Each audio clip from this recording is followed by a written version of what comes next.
Students, आज हम पढ़ रहे हैं अपना सामाजिक विज्ञान का क्लास 7 का लेसन नंबर 13 जिसका नाम है मुगल साम्राज्य।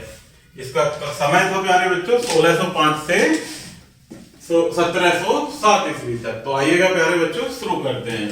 जहांगीर 1605 में जब मुगल साम्राज्य चल रहा था प्यारे बच्चों, उस समय 1605 में आए थे जहांगीर। इनका शासनकाल था 1627 तक। तो देखते हैं कि 1605 ईस्वी में अकबर की मृत्यु हुई। उसने नूरुद्दीन सलीम को अपना उत्तराधिकारी बनाया। जो अकबर का पुत्र था नूरुद्दीन, उसने उसे अपना उत्तराधिकारी बनाया। सलीम 36 वर्ष का था जब वह गद्दी पर बैठा। कितने वर्ष का था? 36 वर्ष का। उसे जहांगीर की उपाधि मिली, जिसका अर्थ होता है विश्व का विजेता। किसकी उपाधि मिली उसे? जहांगीर की। उसे उत्तराधिकार में एक बड़ा और मजबूत साम्राज्य मिला, क्योंकि हमने पिछले अपने लेसन में पढ़ा था प्यारे बच्चों कि अकबर के बारे में, जो कि एक कुशल और योग्य शासक था, जिसके कारण उस जहांगीर को एक बड़ा और मजबूत साम्राज्य मिला। जहांगीर के गद्दी पर बैठने के केवल 5 महीने बाद ही उसके बेटे खुसरो ने इसका विरोध किया, जिसके कारण उसे जेल में डाल दिया गया। सिख गुरु अर्जुन देव पर, जिसने खुसरो की बहुत ज्यादा मदद की, उन पर भारी जुर्माना लगाया गया। गुरु ने जुर्माना भरने से इनकार कर दिया, इसलिए 1606 ईस्वी में उन्हें मृत्युदंड दिया गया। जहांगीर ने अपनी जीवनी लिखी, जो कि तुजु के जहांगीरी के नाम से जानी जाती है। किसकी जीवनी? जहांगीर की। इसके बाद देखते हैं विजय और युद्ध काल। जहांगीर की सबसे बड़ी विजय राणा प्रताप के पुत्र अमर सिंह पर थी। अमर सिंह मेवाड़ का नया शासक था, जिसने अपने पिता राणा प्रताप की तरह गुलामों के सामने आत्मसमर्पण नहीं किया था। इसलिए जहांगीर ने उसके खिलाफ युद्ध शुरू किया। राणा 1614 ईस्वी में हार गया और अमर सिंह ने जहांगीर का आधिपत्य स्वीकार कर लिया और मुगल सम्राट के लिए राजभक्ति का विश्वास दिया। इसलिए 1620 ईस्वी में राणा को मेवाड़ वापस मिल गया। जहांगीर ने कांगड़ा के किले पर कब्जा किया। जहांगीर ने अपने पिता की भांति अपने साम्राज्य का विस्तार करने के लिए नीति को जारी रखा और 1617 ईस्वी में जहांगीर के बेटे खुर्रम ने अहमदनगर के शासक के खिलाफ मुगल सेना भेजी। वह अहमदनगर पाने में सफल हुआ, लेकिन कुछ समय बाद मालिक अंबर ने स्वयं को स्वतंत्र घोषित कर दिया। 1622 ईस्वी में जहांगीर ने अपने पुत्र खुर्रम को कंधार जाने के लिए कहा, क्योंकि उस पर ईरान के शाह ने कब्जा कर रखा था। खुर्रम ने अपने पिता की आज्ञा मानने से इनकार कर दिया और राजद्रोही हो गया। इसलिए जहांगीर कंधार पर कब्जा नहीं कर सका।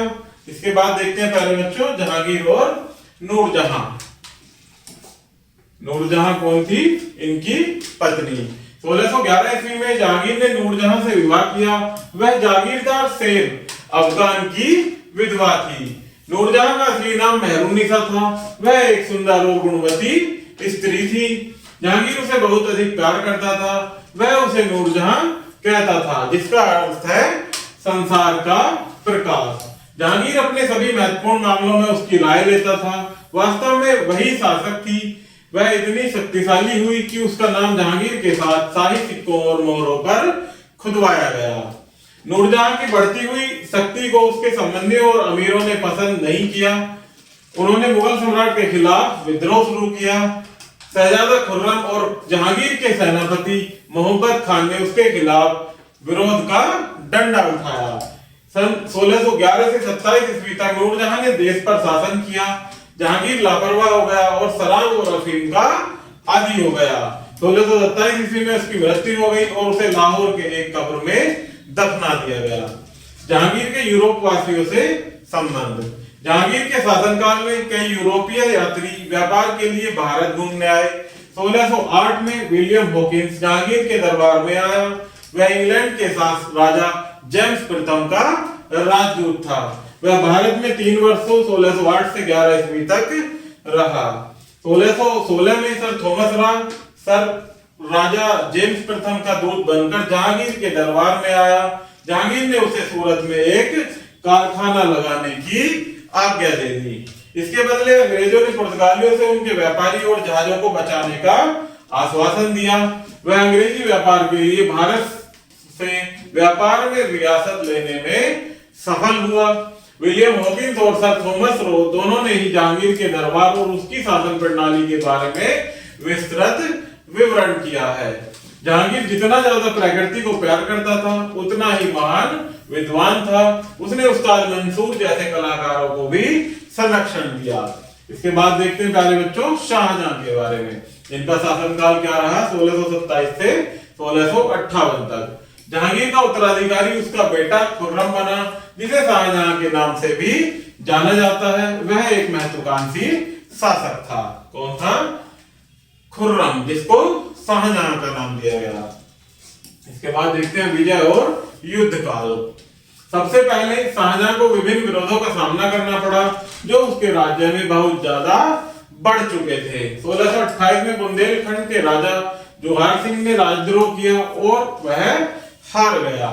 दक्कन में 3 राज्य थे, अहमदनगर, बीजापुर और गोलकुंडा। अब इन प्रदेशों ने मुगल साम्राज्य के लिए मुश्किलें बढ़ा दी और 1633 ईस्वी में अहमदनगर का शासक पकड़ा गया। अहमदनगर को मुगल साम्राज्य में मिला लिया गया। कुछ समय बाद बीजापुर और गोलकुंडा के शासकों ने भी शाहजहां का आधिपत्य स्वीकार कर लिया और उसे उपहार देना स्वीकार किया। औरंगजेब को दक्कन का सूबेदार बना दिया गया। शाहजहां को पुर्तगालियों से भी परेशानी हुई और हुगली में बसे हुए थे। वे इसे बंगाल की खाड़ी में समुद्र डकैती के लिए प्रयोग करते थे। मुगल सेना ने इसके खिलाफ कार्य किया और इन्हें हुगली से बाहर कर दिया। तब सेना ने उत्तरी पूर्व की ओर रुख किया और आसाम में कामरूप के क्षेत्र को अपने राज्य में मिला लिया। किस राज्य को? कामरूप के क्षेत्र को, जो कि कहां पड़ता है? आसाम में। आगे देखते हैं प्यारे बच्चों कला और निर्माण कला। शाहजहां का शासनकाल उसकी सुंदर इमारतों के लिए याद किया जाता है। ताजमहल जो उसने अपनी बेगम मुमताज के लिए बनवाया था, पूरे संसार में अपनी निर्माण कला के लिए प्रसिद्ध है। बहुत बड़ी संख्या में विदेशी पर्यटक इस महान स्मारक को देखने के लिए आते हैं। यह आगरा में यमुना नदी के किनारे बसा हुआ है। इसे पूरा होने में 20 वर्ष का समय लगा। यह सफेद संगमरमर से बना हुआ है जो राजस्थान से लाया गया था। इसका नमूना उस्ताद ईसा ने बनाया था। किसने बनाया था? उस्ताद ईसा ने। आगे देखते हैं शाहजहां द्वारा बनवाए गए दूसरे स्मारक। दिल्ली का लाल किला, दिल्ली की जामा मस्जिद और आगरा में मौली मस्जिद किसने बनवाए थे? शाहजहां ने। शाहजहां ने अपनी राजधानी आगरा से दिल्ली बदल दी।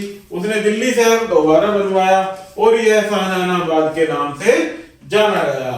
शाहजहां का मयूर सिंहासन कला का ही एक नमूना है। यह विभिन्न प्रकार के कीमती रत्नों और हीरे, जिसमें कोहिनूर हीरा भी शामिल है, जिनसे वो सजाया गया था।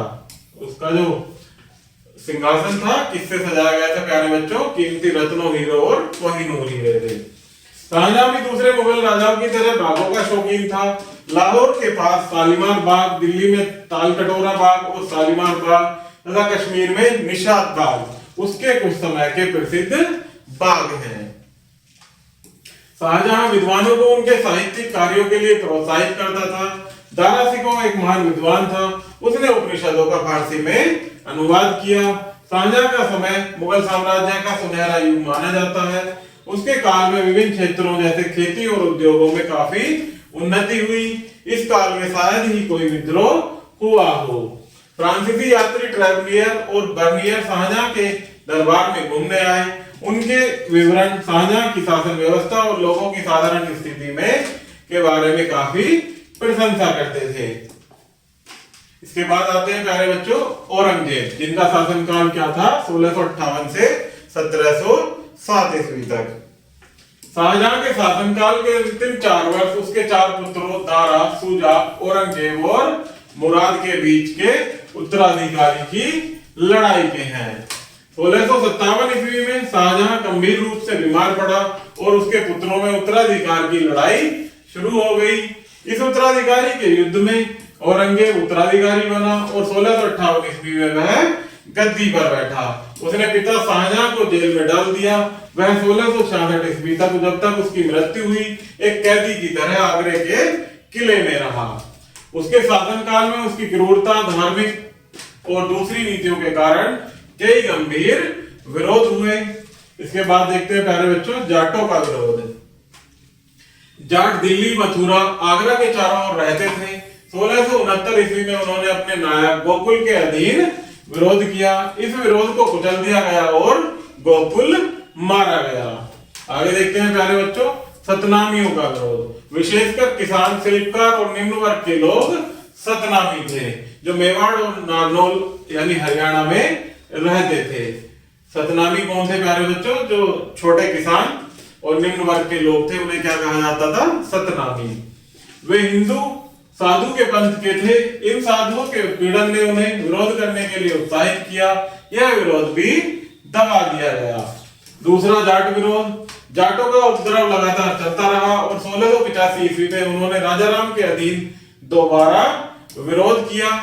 कठिन बाधाओं के बाद राजाराम 1691 ईस्वी में हार गया। जाट चूड़ामन के नियंत्रण में एक अलग जाट राज्य स्थापित करने योग्य हो गए। किसके नियंत्रण में? जाट चूड़ामन के नियंत्रण में।